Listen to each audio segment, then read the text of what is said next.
जय श्री राम। आज पवित्र रामनवमी उपलक्षे समस्त दर्शक बंधु मानू हार्दिक शुभेच्छा जनाऊँगी।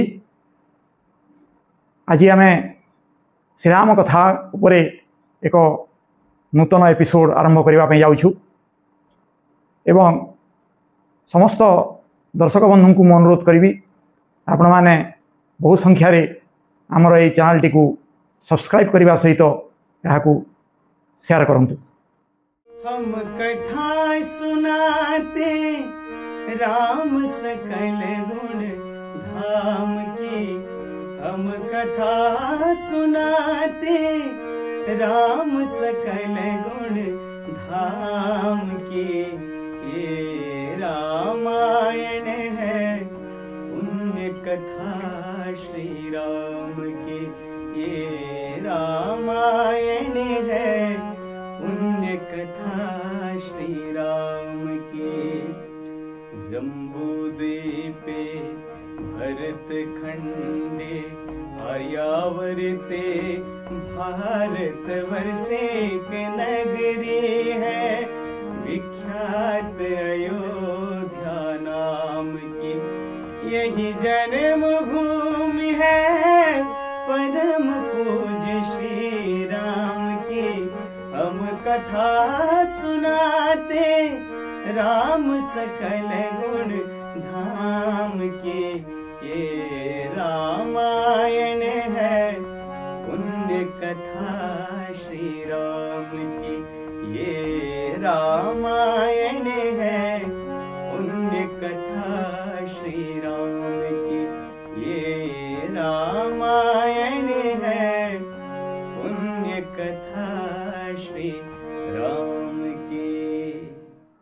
राघवं रामचंद्रं च रघुवर रमापतिं राजीव लोचनं रामं वंदे श्री रघुनंदनम। अतुलित बलधामं स्वर्णशैलावदेहं धनुजवन कृशानु ज्ञानिनाम् अग्रगण्यं। सकल गुणनिधानं वानराणाम् अधीशं रघुपतिवरदूतं वातजातं नमामि। कुजन्तं राम रामेति मधुरं मधुराक्षरम् आरुह्यं कविता शाखा वंदे वाल्मीकि कोकिलम्।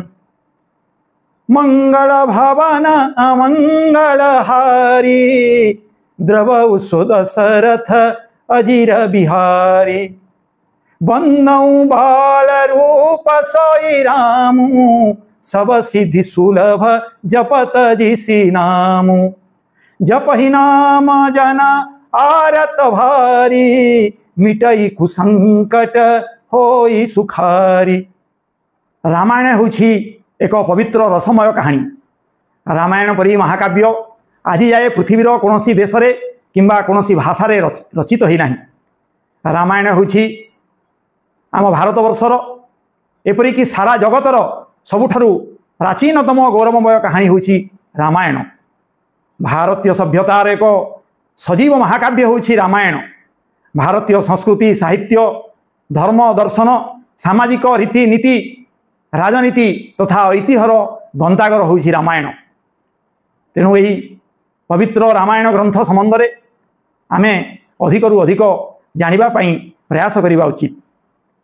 आज परी पवित्र रामनवमी दिन में मु आपण माननकु ए रामायण रो आरंभ किभली भाव में होइथिला से विषय विस्तृत भाव में कहबा पई जाउछि। एही राम कथा प्रथमे केवल ब्रह्मलोक एवं शिवलोक ही राम कथा थिला। मर्त्यलोक रे राम कथा नथिला। थरे माता सरस्वती ब्रह्माजी पाखक जाइकरी कहले मर्त्य राम कथा नहीं, आमे किपरि चेष्टा करिबा मर्त्य मध्य राम कथा हो पार। ब्रह्माजी हसिकी कहले देवी तुम्हें जदि इच्छा कर असंभव किछि नहीं, तुम्हें जदि प्रसन्न हब ताले पृथ्वी रे मध्य राम कथार प्रसार हो पार। यह कहवा परे ब्रह्माजी तांकर मानस पुत्र नारद को डकैले एवं नारद को एक कथा कहले। नारद कहले ठीक अच्छी एथिपाई जड़े उपयुक्त पात्र खोजा पड़ो राम कथार प्रसार पाई। ब्रह्माजी पाखु विदाय नहीं नारद मर्त्य को आसिले आसी सीधा पहुँची गले वाल्मीकि ऋषि आश्रम। महर्षि वाल्मीकि गुरु होउछंती नारद, कारण नारद ही वाल्मीकि को श्री राम तारक मंत्र जप करिवार दीक्षा देइथिले।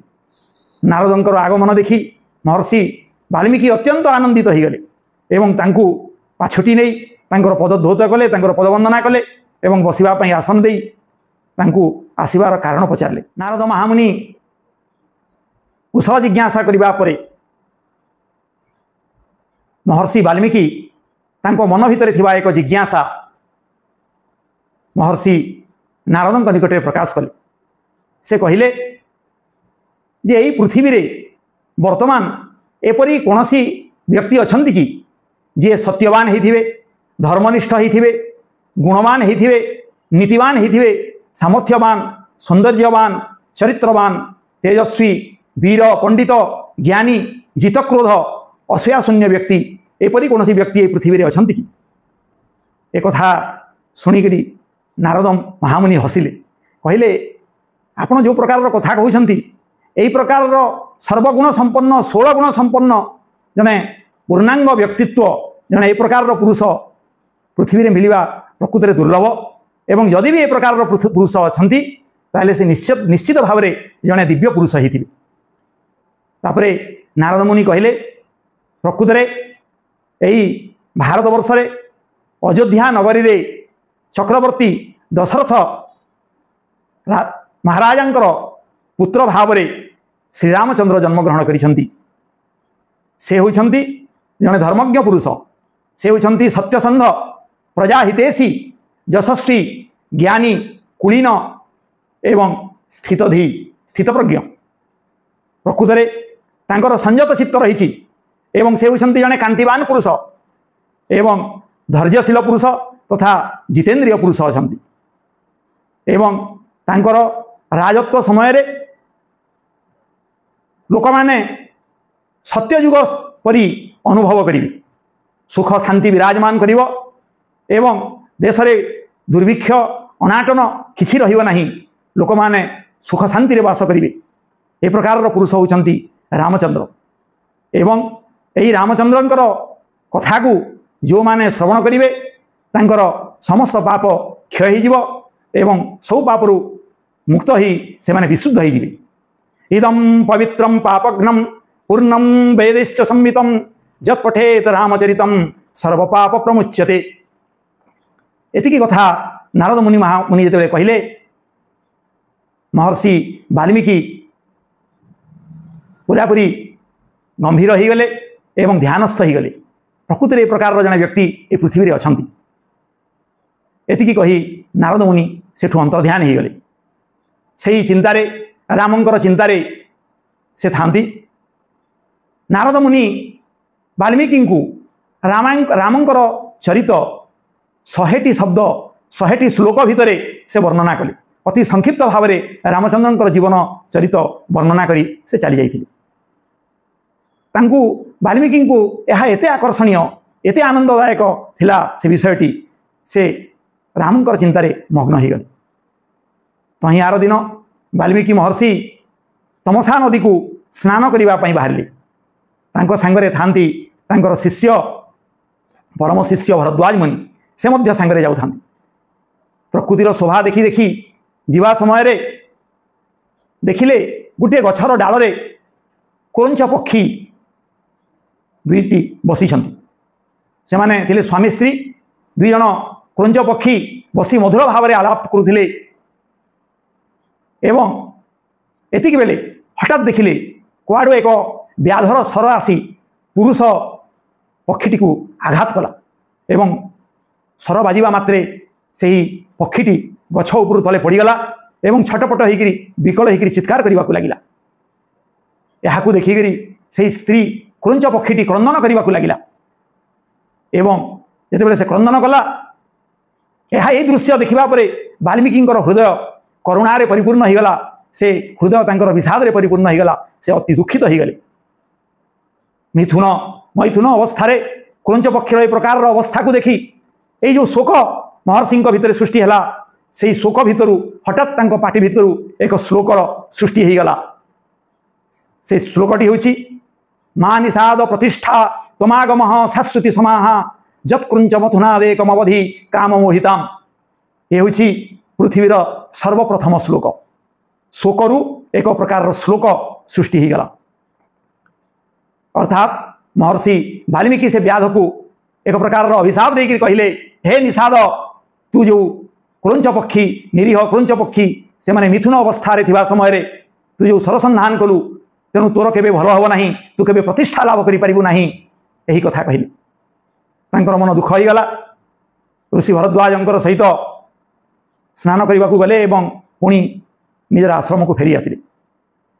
आश्रम फेरी से पूजा करने ध्यानस्थ हेले। ठीक एतिक बेलू भगवान ब्रह्मा आसिक पहुँची गले।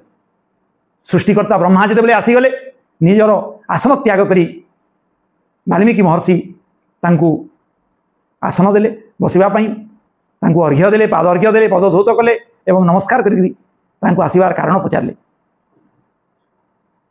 सेठू वाल्मीकि पुणी जो घटना घटी किसी समय पूर्व से घटनाटी से कहले एवं तांकर मन कहीं विषाद हो जाइए विषाद रे परिपूर्ण हो जाइए से कथा ब्रह्मा निकट में वर्णना कले।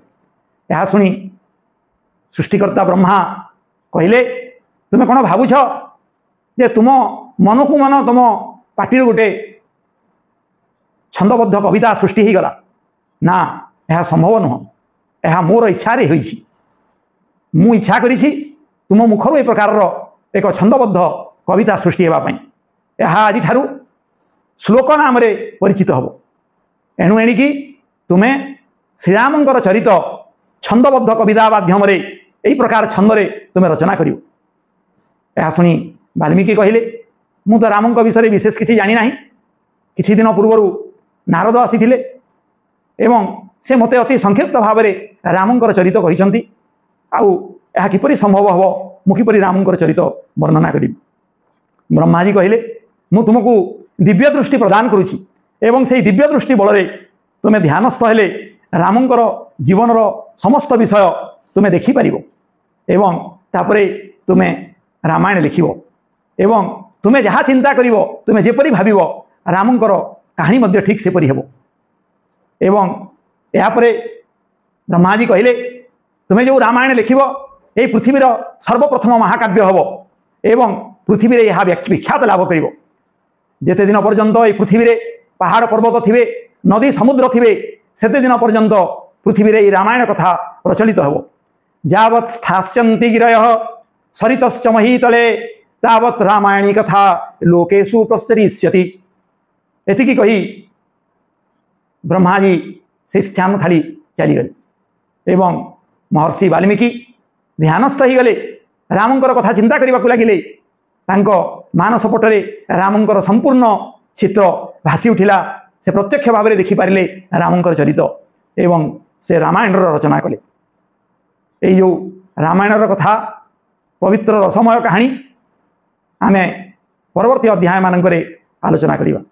जय श्री राम।